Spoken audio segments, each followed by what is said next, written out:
فضول میں بے انتہا پیسہ جلدی امراض، ریسرچ سینٹرز، میڈیسن اور ویکسین، اسکن کیئر ڈپارٹمنٹس پہ لگایا جاتا ہے۔ انہیں دیکھیے، ملتان کے فوت شدہ بابا جی کی کرامت، ابھی تو فوت شدہ ہیں، زندہ ہوتے تو پتہ نہیں کیا ہوتا۔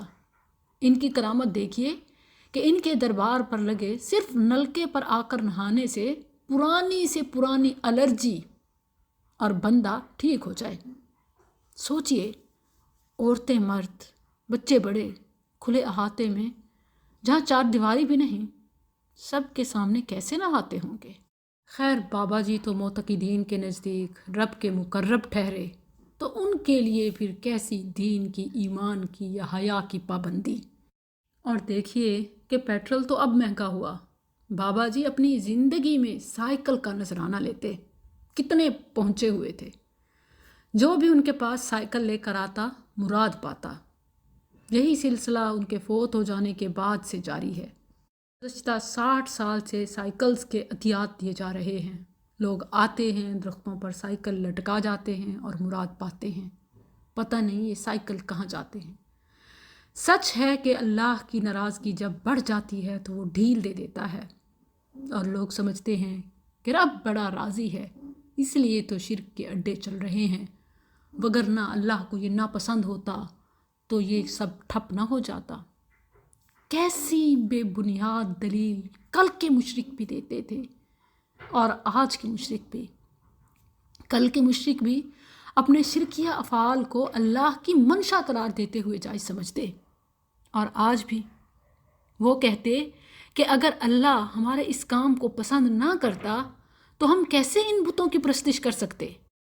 حالانکہ اللہ کی پسند اور ناپسند معلوم ہونے کا ذریعہ اس کی کتابیں ہیں، نہ کہ وہ کام جو دنیا میں اس کی مشیت کے تحت ہو رہے ہیں۔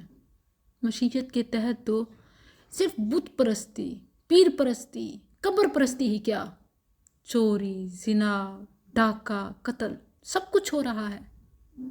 کیا اس دلیل سے ہر اس برائی کو جائز اور برحق قرار دے دیا جائے گا جو دنیا میں ہو رہی ہے؟ پوچھا جاتا ہے کہ اپنے اس شرک کے لیے تمہارے پاس اس غلط دلیل کے سوا بھی کوئی اور سند ہے؟ تو جواب دیتے ہیں کہ باپ دادا سے یہ کام یوں ہی چلا آ رہا ہے۔ صابری، چشتی، قادری، نقشبندی، فلاں فلاں سلسلے ہیں ان کے آباء و اجداد کے۔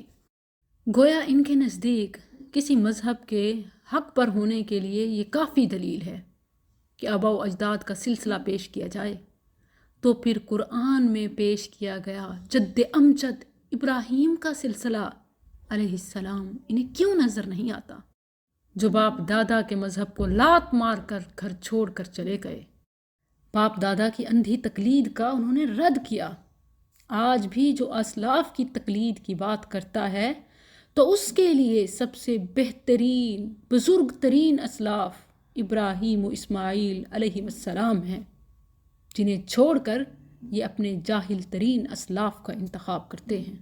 وَقَالُوا لَوْ شَاءَ الرَّحْمَنُ مَا عَبَدْنَاهُمْ مَا لَهُمْ بِذَلِكَ مِنْ عِلْمٍ إِنْ هُمْ إِلَّا يَخْرُصُونَ أَمْ آتَيْنَاهُمْ كِتَابًا مِّن قَبْلِهِ فَهُمْ بِهِ مُسْتَمْسِكُونَ بَلْ قَالُوا إِنَّا وَجَدْنَا آبَاءَنَا عَلَى أُمَّةٍ وَإِنَّا عَلَى آثَارِهِمْ مُهْتَدُونَ۔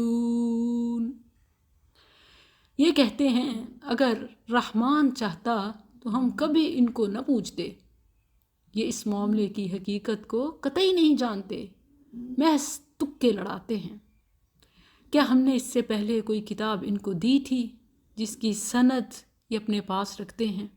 نہیں، بلکہ یہ کہتے ہیں کہ ہم نے اپنے باپ دادا کو ایک طریقے پر پایا ہے اور ہم انہی کے نقش قدم پر چل رہے ہیں۔ جیسے آج کہتے ہیں شفا تو مل جاتی ہے، اگر جھوٹا ہوتا، بات غلط ہوتی، باطل ہوتے تو شفا نہ ملتی۔ تو سوچو، جو دجال آئے گا وہ صرف شفا نہیں، زندگی بھی دے گا، دولت بھی دے گا، من چاہی خواہشات مراد بھی پوری کرے گا، تو کیا اس کو بھی